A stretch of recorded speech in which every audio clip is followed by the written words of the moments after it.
the middle of one of the hottest deserts on Earth, a place where the summer sun pushes past 120 degrees Fahrenheit. People were making ice, not hauling it down from distant mountains, not trading for it, making it on purpose, in the desert, and they were doing it with no electricity, no machines, no refrigerant of any kind, just mud, water, and the open night sky. This wasn't a one-time miracle or a lucky accident. Across the central plains of ancient Persia, hundreds of these structures rose out of the sand. Tall, cone-shaped towers of clay that looked almost alien. And year after year, for more than 2,000 years, they produced ice in a climate that should make ice impossible. Think about what that means. A civilization with no power grid, no compressors, none of the technology we'd recognize today, was freezing water in the kind of heat that can kill a person in a matter of hours. So here's the question that should genuinely bother you. If people 2,000 years ago could make free ice in 120-degree heat using nothing but a building, why do we, with all our technology, still pay a bill every single month just to keep our food cold? Why did we abandon something that worked reliably for 20 centuries?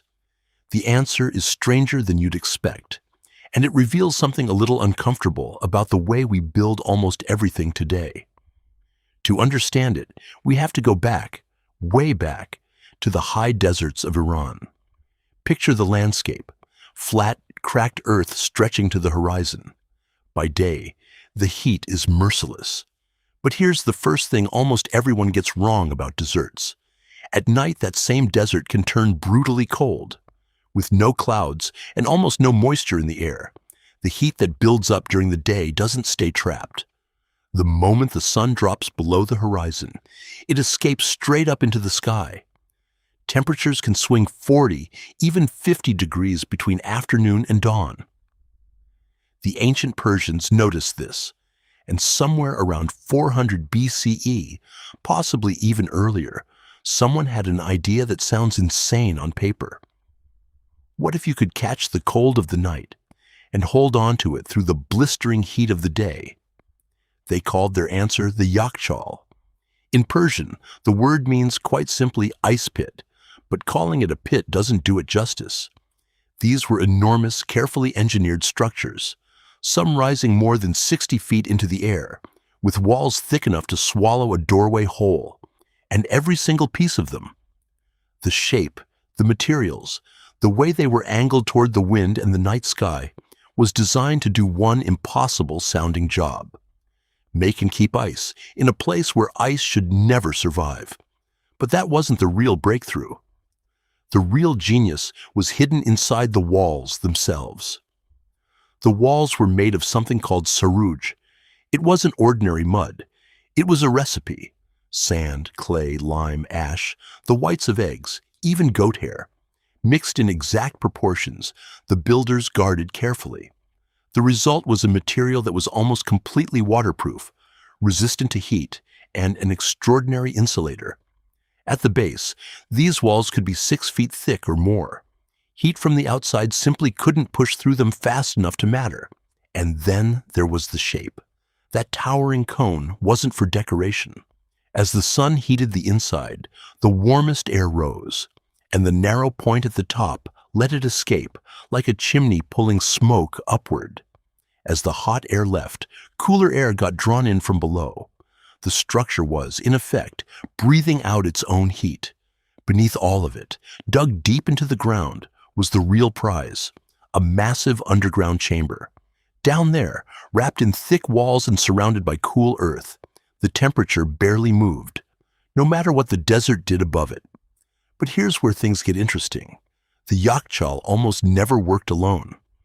Snaking across the desert toward it were qanats, underground tunnels, some stretching for miles, carrying cool water down from distant mountains without ever exposing it to the sun. Beside it often stood a badjir, a wind-catcher tower built to grab the faintest breeze and funnel it down inside.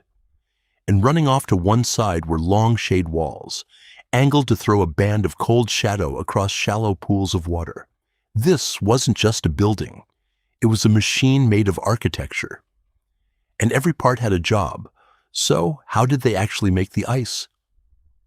On the coldest, clearest nights of winter, workers would let water trickle into those shallow trenches in the shadow of the walls. By dawn, before the sun could touch it, a thin sheet of ice would have formed across the surface.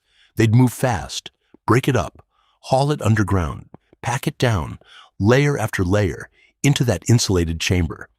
And then, they'd do it again the next night and the next, all winter long, until they had stored tons of ice beneath the desert floor. Then, summer came. The heat returned with a vengeance, and the ice simply waited. Protected by earth and sarouj, it melted so slowly that there was enough to last the entire scorching season, enough to chill drinks for royalty, preserve food, and even make sweet frozen desserts that some historians call the distant ancestors of ice cream. Thousands of these were built. Their ruins still dot the Iranian landscape today, silent, empty cones standing in the sand, while the knowledge of exactly how they worked nearly vanished with the people who built them. But none of this explains the strangest part. The part that still makes engineers pause.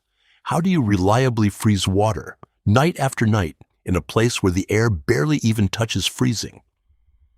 That's where the real science begins. The secret was never really in the ground. It was in the sky. Here's the thing almost nobody tells you about heat.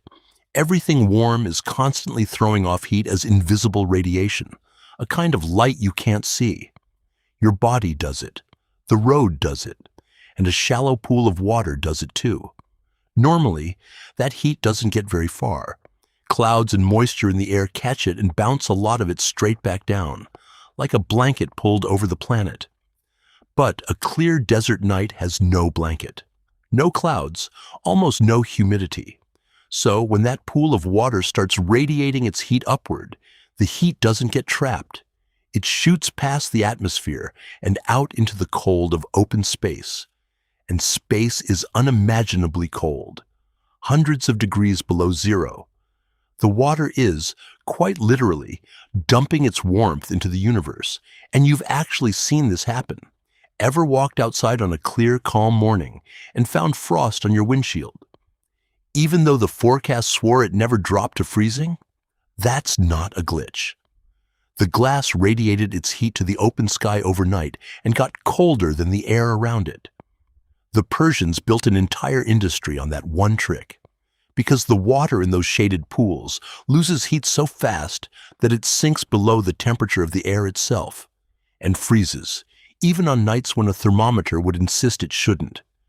The shade walls weren't just for blocking the sun. They kept the pools aimed at the open sky and shielded from any stray warmth radiating off the surroundings. And then, the bone-dry desert air added a second punch. A little of that water is always evaporating off the surface, and evaporation steals heat. It's the same reason stepping out of a pool makes you shiver in the wind. In air this dry, that evaporation is brutally efficient, dragging the temperature down even further. Radiation from above, evaporation from the surface. Together, they made the impossible routine. But making the ice was only half the problem, because once the sun came up, all of that effort could melt away in a single afternoon. Unless you could hide it somewhere, the heat couldn't follow. That's what the underground chamber was for. Dig down just a few feet, and something strange happens. The wild temperature swings stop. The earth holds steady, cool and calm, like a giant battery quietly storing the coolness of the deep ground. Now wrap that chamber in 6 feet of sarouj, and the summer heat doesn't stand a chance. It can only crawl through that much insulation, taking weeks, even months, to make a dent. And whatever heat did sneak in, the cone above vented it right back out the top. The result felt almost magical. Ice that should have vanished in one hot afternoon could survive for months beneath the sand. It sounds too good to be true. So eventually, modern engineers went back to measure it, and the numbers they found surprised even them. And here's the part that surprised them. When modern architects and engineers went back to study these crumbling cones, they didn't find crude piles of mud. They found precision. The walls weren't just thick, they were engineered. The dome walls measured roughly 2 meters thick at the base, tapering to about half a meter at the top where the vent hole sat. The largest domes rose around 18 meters into the air, close to 60 feet, and beneath them, the underground chambers could hold up to 5,000 cubic meters of ice, about 180,000 cubic feet. That's enough frozen water to bury a small office building. Then there were the shade walls. Some rose up to 10 meters tall, deliberately lined up east to west so their shadow fell across the freezing pools through the day. And the ice making itself was almost industrial. Workers flooded shallow channels, sometimes only 40 to 50 centimeters deep, and let them freeze night after night, building the ice up in layers until it was around 50 centimeters thick, then cutting it into blocks to haul below. They weren't collecting ice. They were manufacturing it, in the desert, on purpose. But numbers from ancient ruins only tell you so much. So, a team of building engineers did something clever. They rebuilt a yakhchal inside a computer and simulated an entire year of desert weather. The results were stunning.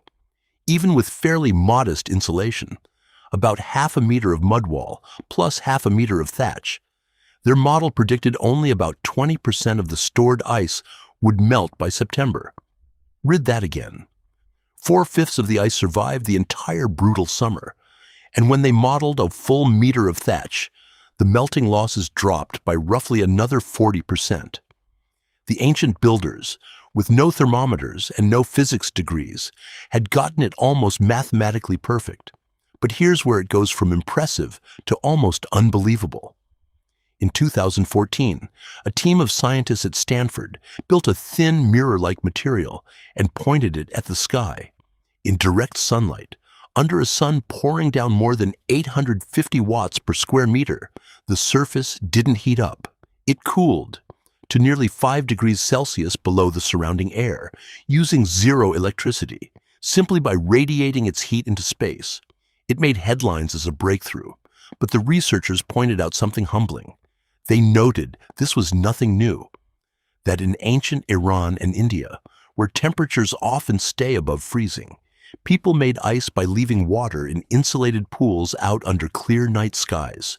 In other words, modern science is now re-engineering the trick the yakhchal mastered 2,000 years ago, and the stakes are enormous. Today, air conditioning alone accounts for nearly 15% of all the energy used by buildings in the United States. So, the physics is real. The structures worked. Modern labs are chasing the same idea. Which brings us straight back to the question we started with. If it's this good, why did we abandon it? The answer is where this story gets complicated, because the yakhchal had a flaw, and it wasn't just one, it was several. Start with the most obvious. This entire miracle only works in one very specific kind of place. You need a hot, bone-dry desert with crystal-clear skies. The moment you add humidity or clouds, the magic dies. Remember, the whole system depends on heat escaping to space, and water vapor in the air throws that heat straight back down. The same limit shows up in modern versions. In a dry climate like Stanford, the cooling potential is around 61 watts per square meter, but in humid Hong Kong, it drops to less than half that, about 25. So, a yakhchal in Florida. In England, in the tropics, it simply wouldn't work. You can't freeze water by staring up at a muggy, cloudy sky. And there's a second trap. You also need a real winter, cold, clear nights that actually dip toward freezing. Because the yakhchal doesn't make ice on demand. It makes it in winter, to spend in summer. It isn't a machine. It's a battery. And that battery only charges a few months a year. Now picture a mild winter, warm, cloudy nights, no hard freeze. Suddenly your entire year's supply of ice never forms, and you're out of luck until next year. Then there's the part nobody romanticizes, the labor. This free ice was anything but free. It took crews flooding channels night after night, all winter long, then racing out before dawn to harvest it before the sun could touch it, breaking it, hauling it, packing it underground by hand, ton after ton. A single yakhchal was a year-round job for a small army, and the structure itself was enormous. A 60-foot dome, a pit deep enough to swallow a building, shade walls as long as a soccer field, an underground aqueduct just to feed it water, all of that to cool one town.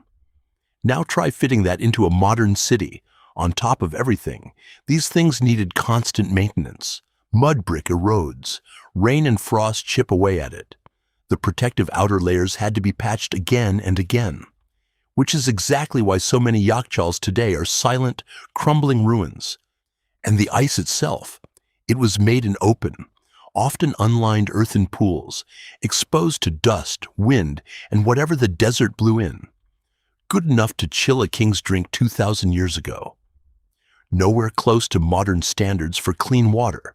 So, when something better arrived, the yakhchal never stood a chance.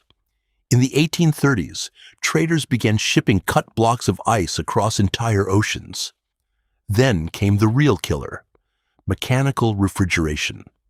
A machine that made ice anywhere, in any season, in any climate, in unlimited amounts, at the press of a button. Against that, a giant seasonal mud dome that needs a desert, a winter, and a workforce. Simply couldn't compete. The yakhchal didn't fail. It got out-convenienced, but that's not quite the end of the story. So, the honest verdict. Should you go build a 60-foot mud dome in your backyard to replace your freezer? No. Let's be clear about that. As a way to make ice, the yakhchal is finished. A $200 chest freezer does the same job, anywhere on the planet, in any weather, in any season, instantly. Romanticizing the yakhchal into some lost superweapon would be a lie. It had climate instead of fighting it. For 2,000 years, people in one of the harshest places on Earth stayed cool by being clever. Then the power came on. The bills got paid, and that cleverness quietly slipped out of our hands. Now, with energy getting more expensive and summers getting hotter, scientists are heading right back to the desert, studying those crumbling cones, rebuilding their physics in modern labs. Which leaves one last thought worth sitting with.